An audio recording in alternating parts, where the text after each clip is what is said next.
দাঁড়ান দাঁড়ান দাঁড়ান, ভালো লাগছে তো, চলেন রেসিপিটা দেখে আসি। আজকে আমি বানাতে চলেছি চিকেন বিরিয়ানি।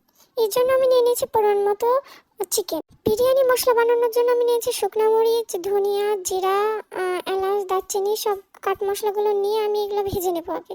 এগুলো ভেজে নেওয়ার পর আমি এগুলো মিক্সারে ব্লেন্ড করে নেবো, তো এটা আমার বিরিয়ানি মশলা হবে। আর বেরেস্তা করার জন্য আমি আগেই পেঁয়াজ কুচি কুচি করে কেটে নিয়ে এর ভিতরে লবণ ব্যবহার করে এটা আমি 10 মিনিটের জন্য রেখে দিয়েছি। চলেন ম্যাগনেট করে ফেলি। এর জন্য আমি দিয়ে দিলাম টক দই, পরিমাণ মতো টক দই ব্যবহার করার পর এখানে শুকনো মরিচ, হলুদ এবং যে বিরিয়ানি মশলাটা আছে সেটা আমি অ্যাড করে দিলাম। তার মাঝে আমি বেরেস্তা করার জন্য চলে আসলাম। আসলে আমার রেসিপির কোনো ঠিক ঠিকানা নাই, কখন কি ভিডিও করছি।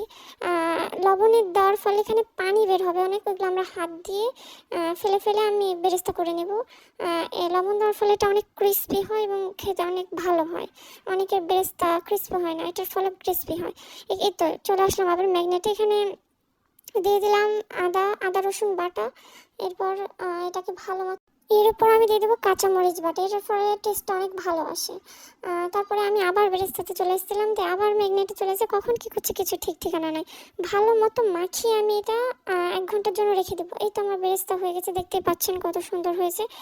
এটার ভিতরে আমি বেরেস্তা দিয়ে আমি 1 ঘন্টার জন্য মাখিয়ে রেখে দিব এটাকে, তাহলে টেস্টটা ভালো আসবে। এরপর আমি লেবুর রস দিতে আমি ভুলে গেছিলাম, ওটা আমি পরে আবার অ্যাড করে দিয়েছি। আর লেবুর রস দিলে এটা যে গন্ধটা লাগে সেটা গন্ধটা লাগবে না, অনেক ফ্লেভারটা ভালো আসবে এটা মাখিয়ে। এটা আমার ফেসবুক পেজ, আপনারা ফলো করে দেবেন। আমার ইউটিউব আইডি এটা এবং আমার টিকটক আইডি এটা, আপনারা প্লিজ ফলো করে দেবেন।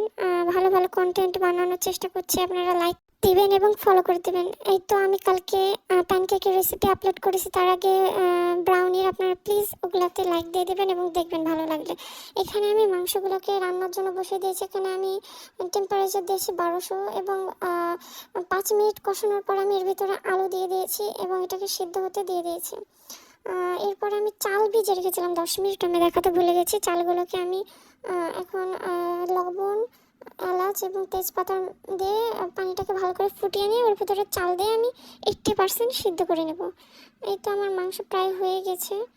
মাংসটাকে আমি একটু নেড়ে নেব, এর ভিতরে চাল অ্যাড করে দেবো এবং উপর দিয়ে আমি একটু দুধ, একটু কালারের জন্য আমি কালার ইউজ করেছি, আপনারা না ইউজ করতে পারেন, এবং ঘি, ফ্লেভারের জন্য ঘি অ্যাড করেছি এবং পেঁয়াজের যে বেরেস্তাটা আমি রেখে দিয়েছিলাম সেটা আমি অ্যাড করে দেবো দিয়ে এবং এটাকে ভাপের জন্য রেখে দেবো 15 মিনিট মতো, তাহলে এটা পারফেক্টলি হয়ে যাবে। এবং আমি টেম্পারেচারটা লোতে রাখার চেষ্টা করবো। ফার্স্টে আমি হাই দিয়েছিলাম এবং পরের দিকে আমি লোতে করে দিয়েছি।